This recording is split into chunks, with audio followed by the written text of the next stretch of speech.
Hebu piga picha, umetulia zako kiskani, unajichezea zako PlayStation. Alafu kipindi hiki cha hizi mvua za masika na baridi lote hili, mara ghafla bila kubisha hata hodi, anaingia mtoto wa kike akiomba umpe hifadhi ndani kwako, kwani mvua ni kubwa sana huko nje. Na wakati huo wewe ni bachelor, haujaoa wala nini. Wazee, huo si mtihani kabisa. Yaani jaribu linakufuata mpaka kwenye mlango wa nyumba yako. Sasa hiki ndicho kichomtokea huyu kijana hapa. Anaitwa Jerry. Siku hiyo akiwa ametulia hapa magetoni kwake anachezea PlayStation, huko nje ya nyumba kuna binti akawa anakuja speed, akafungua geti la nje lilikuwa limeachwa wazi, akachoma moja kwa moja mpaka sebleni. Ile Jerry kushtuka, binti huyu hapa tayari ameshaingia mpaka sebleni.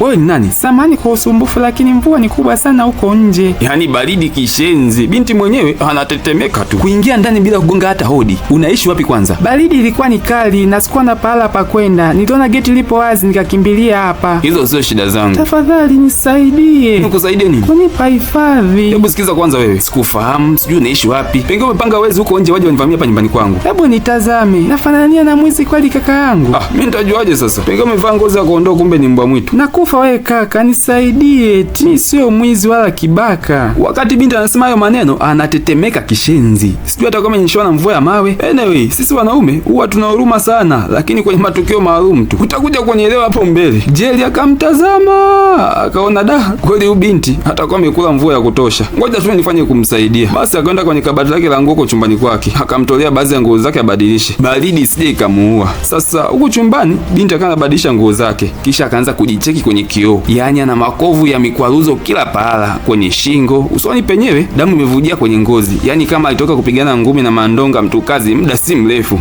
Huko sebleni Jerry akachukua simu yake na kama impandia rafiki yake hewani kwa furaha na bashasha nyingi. Akawa anamuelezea jinsi alivyo mwenye bahati kwa kupata mgeni wa kike magetoni kwake, tena ikiwa ni mida ya usiku. Sasa wewe rafiki yake akawa anamwambia Jerry kwamba Jerry, kwa makini, dunia siku hizi imebadilika, kwa sababu huwezi kujua lengo la binti kuja magetoni kwako akiomba mpatie hifadhi, kisa mvua inanyesha tuna usiku wote huu. Lakini Jerry akamjibu rafiki yake kwamba bana, pote nimeshaamua kumsaidia binti mrembo, na pia huyu ni binti tu, yaani ni mwanamke, hawezi kunizuia wakati mimi ni mwanaume, na tena kwa jinsi alivyo mrembo nina uhakika 100% hakuna shida yoyote itakayotokea. Sasa rafiki yake naye akamjibu kwamba sawa bwana, kwa kuwa umeshaamua hivyo, mimi nitafanyaje sasa? Cha msingi wewe kuwa makini tu, kwa maana wanadamu siku hizi hawaaminiki kabisa. Lakini hebu niambie kwanza, wewe binti anaitwa nani? Sasa kipindi Jerry anavuta kumbukumbu ya jina la binti aliyemsaidia, binti mwenyewe akatokea na kujitambulisha jina lake kuwa anaitwa Irene. Jerry kutupa macho yake akakutana na mtoto wa kike mrembo kweli kweli, amesimama mbele yake. Sikiza wewe binti, mimi sijawahi kuona msichana mrembo na anivutia kama wewe. Wow, asante. Karibu. Na pia nimependa hicho kikuu uchofunga hapo kwenye mguu wako. Sasa kwa jinsi hali inavyokwenda, sidhani kama msaada wake Jerry wa kumhifadhi huyu binti kama utakuwa ni wa bure tu. Jerry akamuuliza binti kama bado baridi inamsumbua. Mrembo akajibu, walau kwa sasa sio sana kama ilivyokuwa hapo mwanzo. Jerry akamwambia, ngoja niizime kabisa na AC,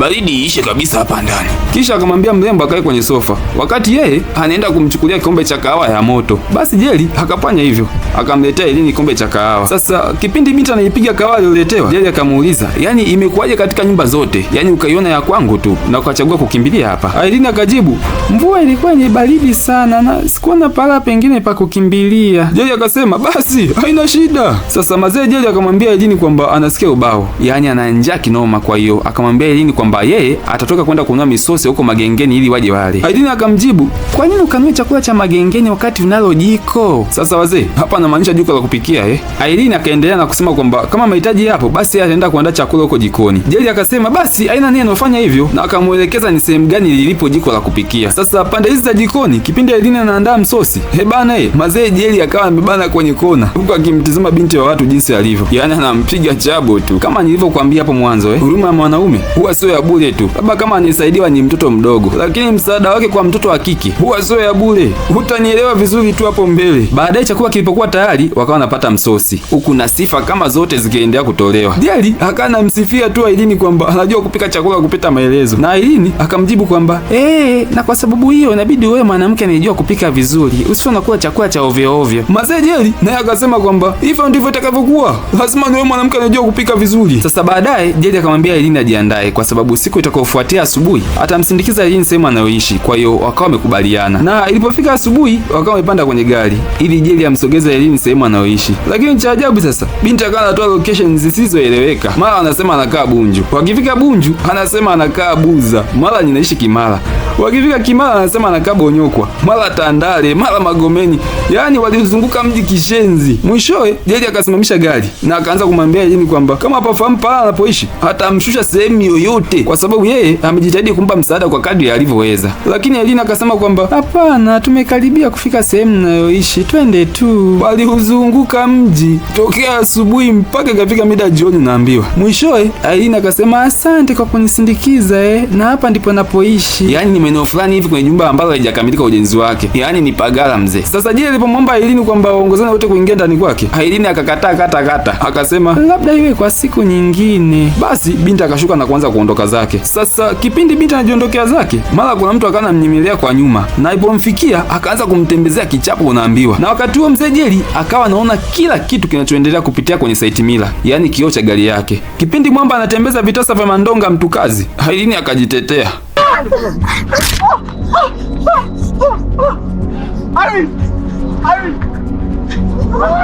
Kisha Jeli akawasha gari na kutoweka maeneo haya. Lakini wapi, mwamba naye akadandia zake boda chapo mno kuliko upesi. Wakawa wanalifuatilia gari walilopanda Elini na Mazee Jeli. Sasa walipofika nyumbani, Mazee Jeli akamuuliza Elini kuhusu yule mwamba aliyemtembezea kichapo. Elini akamjibu kwamba yule mchizi ni boyfriend wake. Jeli akasema, unataka kuniambia yule jamaa anayetembeza vitasa vya Mandonga mtukazi ndio boyfriend wako? Boyfriend gani mpuuzi anayegombana na mpenzi wake mitaani? Ni Richard. Na bado upo naye? Sasa kama nakuzalisha hadi hadharani, sipati picha na kukufanyia mkiwa mko wawili tu. Elini akasema, sikuwa na pahala pa kwenda na nilihitaji sana sehemu ya kujihifadhi. Bana, kumbe binti alikuwa na pa kuishi. Yaani alikuwa anakaa mitaani tu. Binti akaendelea kumsimulia Mazee Jeli ya kwamba kabla hajaangukia kwenye mikono ya Richard, alikuwa anaishi mitaani. Na hiyo ilitokea baada ya mama yake kufariki, ambapo baba yake alioa mwanamke mwingine. Na tena Irene anakuambia mama yake alifariki kutokana na mateso aliyopata kutoka kwa mume wake, kwa sababu hakuweza kumzalia mume wake mtoto wa jinsia ya kiume. Kwa hiyo iligeuka fimbo ya mateso kwa mama yake ambaye hatimaye alifariki. Sasa mama wa kambo alipoletwa, alifanikiwa kumzalia baba yake mtoto wa kiume. Na hapo ndipo mateso yakaanza kumwandama Elini maskini. Kipigo na kunyanyaswa alivumilia, lakini mwishowe mzee wake na mama yake wa kambo wakaamua kumfukuza kutoka nyumbani. Kwa hiyo akawa mitaani tu kabla Mandonga mtukazi mzee wa vitasa hajamtongoza na kuwa boyfriend wake. Basi Jeli akambembeza pale na akampa pole kwa yote aliyoyapitia Elini, na akamwambia akapumzike kwa maana siku ya leo ilikuwa ndefu mno kwa jinsi ambavyo mambo yalivyoenda. Jeli akaenda kumwisha chumba atakacholala Elini. Bane, kumbe ni chumba chake. Ndio akaamua Elini atalala. Alafu yeye atalala huko sebeni kwenye kochi. Elini akaomba kalali kwenye chumba cha wageni, lakini mzee Jeli akasema kwamba chumba cha wageni hakina hali nzuri kwa sasa, na akasisitiza kwamba yeye atalala sebeni kwenye kochi, wakati Elini yeye atalala kwenye kitanda chake. Sasa kipindi Jeli amekwenda kulala, yeye Elini hakulala wala nini, akawa hivyo bize kukikagua tu chumba chake Jeli. Akachukua picha yake Jeli akaitizama sana, kisha akairudisha pahala pake. Sasa baada ya masaa machache kupita, binti akatoka huko chumbani, akaja hapa sebeni alipokuwa amelala Jeli. Jeli akamwambia muda umeshakwenda, ni usiku sana, unapaswa umelala saa hizi. Binti akajibu kwamba bado hajazoea mazingira huko chumbani. Sasa kilichomshangaza Mazee Jeli ni pale ambapo Elini alimwambia kwamba eti wanaweza kulala kitanda kimoja, na tena bado akajisikia tu comfortable. Yaani kalimbembeleza kweli, na Jeli naye hakukurupuka tu, alitafakari kwa muda ombi lake Elini, kwa hiyo haka amemkubalia. Sasa punde tu hivyo akiwa katikati ya usingizi mzito, bana, ilikuwa ni kama kuna mvutano wa sumaku. Wakiwa usingizini wakawa wanakumbatiana kwa mtindo ambao hata mimi DJ wako sijui una maana gani. Dakika chache baadaye Elini ndo akanashtuka kutoka usingizini, akakuta Mazee Jeli amemkumbatia vilivyo kama alikuwa amekazwa na spana mzee, yaani aachi huyo. Binti akajivutavuta na hatimaye akachomoka kutoka kwenye kifua chake mzee baba. Jeli kushtuka akaona huu ushakuwa msala. Sasa akawa nahisi pengine Elini atajisikia vibaya, kwa hiyo akawa anamuomba radhi kwa kilichotokea. Sasa sijui alikuwa ndotoni akifanya alichofanya au la. Jeli akamwomba radhi Elini, lakini Elini naye akamwomba radhi vile vile, na mwishowe Elini akasema ngoja akarekebisha chochote kitu huko jikoni. Sasa sijui ilikuwa ni kwa ajili ya kupotezea kilichotokea, na nadhani ndio hivyo. Msosi gani wa usiku wa manane huo? Sasa siku chache baadaye Jeli aliamua kwenda kumfanyia shopping ya Elini, na wakiwa kwenye gari Elini akaana mwagia sifa kama zote Mazee Jeli. Akaana anasema eti Jeli anastahili kupewa asante, eti tena anastahili kupewa zaidi ya asante. Sasa walipofika kiskani, Elini akaanza jaribishia zile nguo zilizofanywa shopping mbele yake Mazee Jeli. Akaana badili nguo, na wakati huo akimzungushia Mazee Jeli kiuno mbaya mbovu mbele yake. Sasa bila shaka mpaka tulipofika hapa ni wazi kabisa Mazee Jeli aliamua kuiopoa hii piskali, maana si kwa hizi show za bure anazopewa hapa. Sasa kuna hii Usiku hapa Jeli akiwa anajigusia zake PlayStation akasikia kuna mtu anagonga mlango. Bana, kumbe ni mzee wa vitasa Mzee Richard amekuja kuifuata pisi yake. Kumbe siku ile aliikalia nyumba ya mzee baba Jeli. Ile kugundua alikuwa anagonga mlango, akamtoa na teke. Kivumbi kikaanza mzee. Unasubutuje kunifuata nyumbani kwangu? Kwa hiyo unasemaje? Kumbe hapa ndipo umemficha demu wangu Sijamficha manzi yako, hayupo hapa. Hivi unajua mimi ni nani? Mimi ndio Richard, ninamiliki hili jiji. Toka kwangu bwana. Mzee Richard akaamua vue mpaka na shati amtishie Jeli. Hapo t-shirt anavaa mbili. Sijui ni mwizi wa kuku huyu. Mara punde Aileen akatokea, akaingia kati kuzuia ugomvi. Na yeye pia Richard akamuunganisha. Dogo akawaka vibaya, akampushi Richard hapa chini. Akamchukua ngumi 2-3 lakini wapi? Richard anarudi tu. Yaani anaitamani kishenzi pisi yake. Lakini mzee Jeli akana mkiingia kifua tu. Richard kuona Jeli anaendelea kumkingia kifua Aileen, akaona bora achape rapa. Lakini kabla hajaondoka, akatoa maneno mengi kishenzi. Naondoka, lakini nitakurudia wewe Jeli. Hivi siondoke babu? Utalala ndani mzee. Hauna cha kuniambia. Mimi ndio naendesha hili jiji na nitadili na wewe. Au kwa sababu ya hichi Kisuzuki? Amjui mimi ni nani Basi bwana, mzee Richard akawa ameondoka zake. Sasa sijui ni kweli mchizi ni doni na kwamba ni kweli anamiliki hili jiji. Watu wana vitisho vyao bwana. Sasa siku chache baadaye Jeli akamwambia Aileen kwamba kuna tukio maalum litakalofanyika huko kwa rafiki yake, na hiyo shughuli yenyewe itahusisha yeye mwenyewe Jeli kwenda na kulala huko nyumbani kwa rafiki yake. Jeli akaendelea mbele kwamba kinachomtia wasiwasi ni kuhusu mzee wa vitasa Richard, ex wake na Aileen, kwamba kama atamwacha Aileen peke yake hapa ndani, pengine mzee Richard anaweza akarudi hapa nyumbani akakuta Jeli hayupo na atumie nafasi kumzuru Aileen. Lakini Aileen akasema huyo namweza vizuri tu, hana cha kunitishia. Hata hivyo mzee Jeli akasisitiza kwamba lazima mwachie ulinzi wa uhakika Aileen, na Aileen naye akasema sawa tu, haina neno. Sasa baadaye Jeli akamimpandia rafiki yake, na Amina namkumbuka rafiki yake ambaye alikuwa anamshauri asimpokee wala kumpa hifadhi ya Aileen mwanzoni pale, umemkumbuka Sasa huyo jamaa anaitwa Marco. Kwa hiyo Jeli akaanamwomba mshikaji wake Marco amzibie pengo, yani haje kukaa hapa kiskani kumhakikishia ulinzi wa Aileen siku ambayo mzee Jeli atakuwa ameenda kwenye tukio la rafiki yake mwingine huko town. Rafiki yake Marco hakuwa na iana, kwa hiyo akamkubali kumzibia pengo mshikaji wake Jeli. Siku ilipofika hilo tukio maalum, mchizi akawa ndio yupo sebeni anavaa viatu vyake tayari kabisa kwa hiyo safari yake ya siku moja. Bebe yake ikamkuta anavaa viatu, ikawa inamwambia eti nyie vijana siku hizi mnafanya kazi sana, mnachokijua ni kazi tu, mnasahau kutenga hata muda wa kujipumzisha. Sisemi kazi ni mbaya, lakini mpate hata muda wa kujipumzisha basi. Kabla hata ushauri wake Aileen hujapokelewa, mara akasikia kuna mtu anagonga mlango. Aileen ndo akasimama na kwenda kuufungua. Basi best friend yake na mzee Jeli akawa ametia timu. Sasa kumbuka kwamba huu msaada atakaotoa Marco kwa mshikaji wake Jeli ni wa usiku mmoja tu.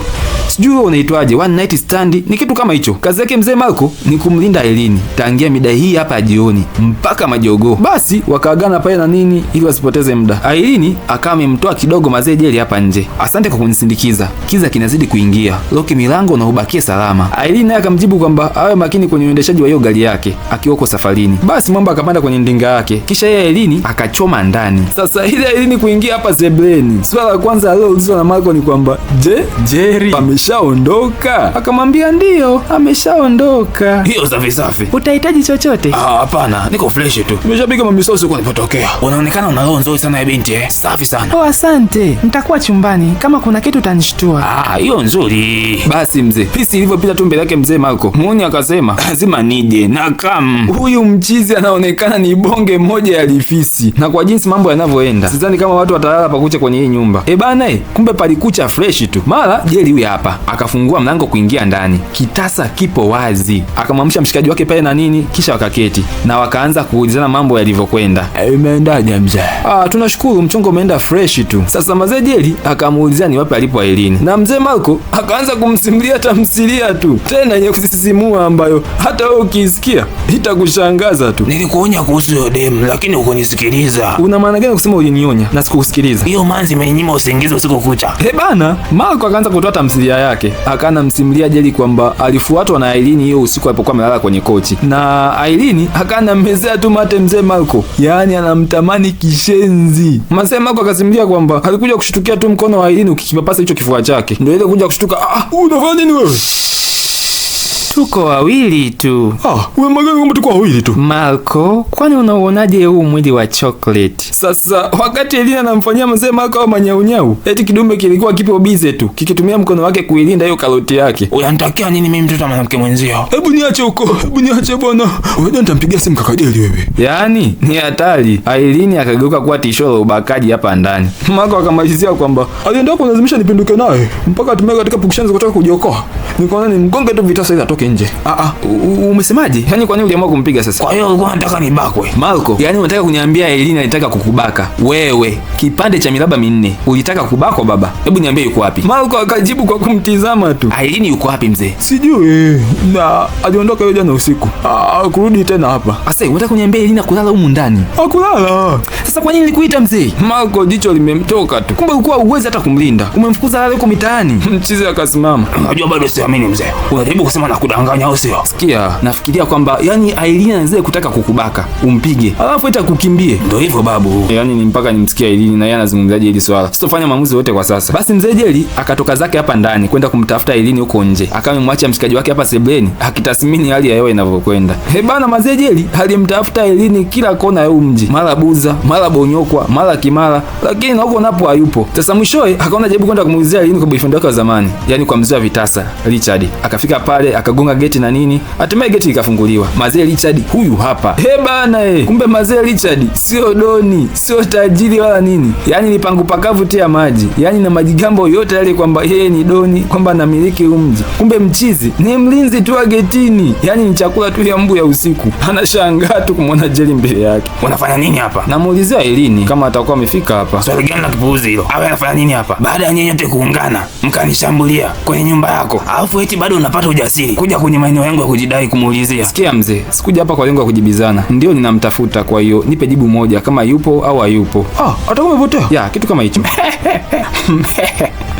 Iko wazi tu. Amekuacha ameenda kwa mwanaume tajiri zaidi yako. Aliniacha kwa staili hiyo. Ya mshikaji wangu wewe. Unabidi ukubaliane na uhalisia. Amekuacha. Karibu kwenye klabu. Aileen ni binti mstaarabu, hawezi kufanya ujinga. Sasa kama ni binti mstaarabu, wewe unafanya nini hapa? Ya mshikaji wangu. Ngoja nikwambie kitu. Yaani ni ushauri wa bure tu. Sasa hizi na tajiri mkubwa zaidi yako. Wewe sio type yake tena. Mzee Jeli akaona atanyaribia siku huyo. Akaanza kuondoka. Wewe sio viungo vyake tena. Ndio maana amekukimbia. Pole mshikaji wangu. Karibu kwa watendwa. Alafu akamalizia na hichi kicheko. She has left you.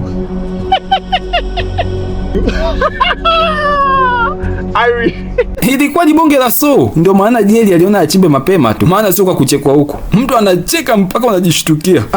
Basi harakati za kumtafuta Aileen zikaendelea, na safari hii Jeli akaona afanye kumuulizia kwa watu maeneo karibu kabisa na mtaa anaoishi. Na katika tembe yake kwenye moja hizi barabara akakutana na damu iliyokuwa imeanza kukauka karibu kabisa na katikati ya barabara. Ile kusikani vizuri pale chini akauona mkufu uliokuwa unafanana na mkufu wake Aileen. Basi mzee baba chapu mno akamsogelea bidada anayefanya shughuli zake za ujasiriamali pembezoni mwa hii barabara. Alipouliza kilichotokea, bidada akamjibu kwamba kuna ajali ya gari ilitokea maeneo yale siku 2 au 3 hivi zilizopita, na aliyezulika kwenye hiyo ajali alikuwa ni mtoto wa kike. Basi akapewa hadi jina la hospitali alipopelekwa majeruhi wa hiyo ajali. Mzee Jeli akatoka spidi mpaka mjini hospitali. Kufika tu akapokea na huyu nesi hapa, na wakaelekea moja kwa moja kwenye hicho chumba alipolazwa huyo majeruhi. Kumbe ni Aileen bwana, ametapakaa midamu tu kwenye hicho kichwa chake. Mwamba akafika pale akakuta hajahudumiwa wala nini, eti yupo hospitali. Ikabidi amwakie dokta kwanza, kwa jinsi ambavyo wanatanguza pesa mbele bila kujali maisha ya mgonjwa mwenyewe. Mbona hajatibiwa mpaka sasa? Hatukuweza kumtambua, ana marafiki, hakuna ndugu zake, na isitoshe hatujaona kishika kitanda.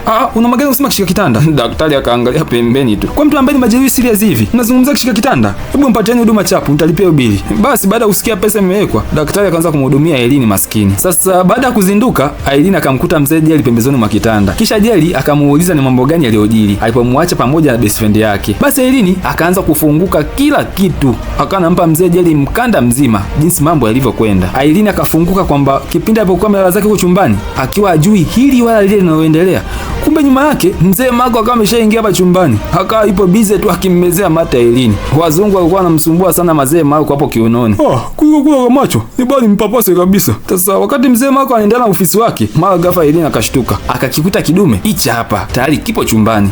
Unafanya nini sasa baba? Siwezi kulala. Aileen anashangaa tu. Kuna kitu utakuwa unahitaji? Ndio, nakuhitaji. Aileen anamshangaa tu. Siwezi kulala. Yaani nakuona wewe tu. Hebu unipishe chumbani kwangu we baba. Na pia nataka nionje kidogo tu. Wewe nafanya kuonja tu. Uonje nini sasa? Nionje kibaragara. Kisha mzee Marco akampandia kwa kitanda, tayari kabisa kutaka kukila hicho kibaragara chokuwa anakisema. Sasa katika pukushanza kutaka kujiokoa, Aileen akampiga mzee Marco kwenye hizo sehemu zake nyeti. Sasa lilipokuwa kwenye maumivu, Aileen ndo akapata nafasi, akachomoka kuchumbani, likaamka likimfuatia kwa nyuma. Rudi hapa nakwambia. Aileen, ni speed tu. Njoo hapa nakwambia. Achana na mimi wewe. Njoo hapa nimesema. Nimesema achana na mimi. Wewe Aileen. Achana na mimi huko. Okay, basi sawa. Ni kwa mara moja tu. Rudi kwa huku sasa. Aileen akafungua mlango mbele, akachola. Kidume akikukata tamaa, kikatoka naye hadi nje. Yaani ni kumkimbiza tu. Na ni mida ya usiku wa manane. Basi kiliposhindwa kumkamata, kikaa kinarudi magetoni. Huko kinajilaumu tu kwa kushindwa kula naye Aileen sahani moja. Kudadadeki mzee Marco kwa ofisi. Atakuwa na degree huyo. Upande wa pili huku nje, Aileen kumbe yupo anachanja mbuga mbaya mbovu. Sasa na ile amefika tu kwenye hii barabara ya highway hapa, kuna hii gari kana kuja kwa spidi kuelekea upande wake. Zikapigwa honi nyingi sana pale, lakini wapi? Aileen akawa amejaa kwenye target, kwa hiyo aligongwa na gari. Alafu dereva aliyemgonga akapiga zake reverse na kisha akapotea kwenye eneo la tukio. Kwa hiyo hapa hospitalini alifikishwa na wasamaria wema tu, tena akiwa jitambui, yani akiwa amezimia. Aileen, unamaanisha Marco alijaribu kukubaka? Jibu lake Aileen lilikuwa ni kulia tu. Mzee Jerry akabakia anashangaa tu. Ni best friend yangu yule. Nafahamu hilo, lakini huo ndo ukweli. Na ndio maana nilikimbia pasipo kuchukua hata simu yangu. Ningefanya hata kukupigia. Yaani Aileen ni kumwaga machozi tu. Mzee Jerry akaona naenda kumuua huyu msenge. Basi speed Mzee Jerry akanawahi kuelekea kiskani. Huku ndani Zela Show lipo bize tu na simu yake. Linajibu text, lina chati. Yaani limetulia tu, halina wasiwasi wote wala nini. Kama hakuna kilichotokea. Marco, mlango ukafunguliwa. Jerry huyu hapa. Gegen. Siwezi kuamini. Kumbe alitaka kumbaka. Marco akiwa bado anashangaa. Aliona tu anarukiwa. Akakutanishwa na vipepsi na ngumi kadhaa. Yule Marco kusimama akasema, amekudanganya bro. Mzee Jerry anamwangalia tu. Sasa na ile kujicheki vizuri ni midamu tu imetapakaa kwenye hilo sura lake. Basi likawana lenyewe lijitetee sasa. Lisiondoke bila pointi. Purukushani ikazuka hapa sebleni. Nilimwambia nilitaka nionje kidogo tu. Huyu Marco mshenzi kweli. Sijui hata akili zake zikoje huyu kijana wa ovyo. Vijana kama kina Marco wana mchango mdogo sana katika taifa. Basi kipindi wanaendelea kuzichapa, mara wakaingia maafisa wa polisi. Wakamwambia mzee Marco moja kwa moja kwamba ipo chini ya ulinzi. Na chochote atakachokizungumza kuanzia wakati huo ni ushahidi tu utakaotumika dhidi yake mbele ya mahakama. Afande Mwita, tia pingu ili kenge. Afande Mwita akasogea pale, tayari kabisa kulipiga pingu. Wewe sio mwana. Mwanaharamu mkubwa wewe. Wana gani sasa huo? Hebu tutolee upuuzi wako bana. Nenda huko kaongea vizuri na Afande Mwita. Sio Afande Mwita, nimekosea. Afande Marwa. Tembea twende mura. Basi wakalipiga pingu pale na nini, wakawa naondoka naye. Rafiki yake Jerry akamwambia kwamba ndo kanye debe sasa. Tena usionekana hata huko mitaani. Yaani mapenzi bana da. Urafiki wao wa muda mrefu kama umevunjikia hapo. Basi baada ya siku kadhaa mbele, Aileen akameruhusiwa kutoka hospitalini. Mzee Jerry siku moja akanamtoa out na kumfanyia mazoezi ya viungo kwa ajili ya mguu wake ili aweze kupona vizuri. Penzi likazidi kumiminika kati ya vijana wawili unaambiwa. Aileen, hebu nisikilize. Sitoruhusu mtu yoyote akuchezee. Nitakuwa upande wako muda wote. Aileen naye akamjibu kwamba nakupenda sana Jerry. Kweli inamaanisha eti. Jerry akajibu, na mimi nakupenda, ni sawa. Penzi jipya mjini. Limetokeaje? Sababu eti ni hizi mvua za masika. Basi hao vijana wawili wakawa wameanza maisha yao ya mahusiano yenye kurasa mpya kabisa. Basi madenda ya hapa na pale ya vijana wa 2000. Unajua tena. Lakini muonaje msaada wa Jerry? Ulikuwa ni wa kimpango mkakati wa kumpata Aileen au ulikuwa ni msaada wa kawaida? Na pasipo kusahau, Mwanzania Jerry angeweza kumsaidia kijana wa kiume kama alivyojitoa kumsaidia Aileen. Toa maoni yako hapo chini. Na pia tunatoa shukrani zetu za dhati kwenu nyote mnaofuatilia na kusapoti kazi zetu. Mungu wa mbinguni awabariki sana. Na tunawapenda pia. Lakini kabla hujaondoka, kuna hii recap hapa nimekuchagulia. Ni recap yenye story nzuri sana. Najua tu utaifurahia na kuenjoy. Kwa hiyo, bonyeza hiyo video ijitokeza hapo kwenye screen yako. Nitafurahia tukikutana huko. Salute.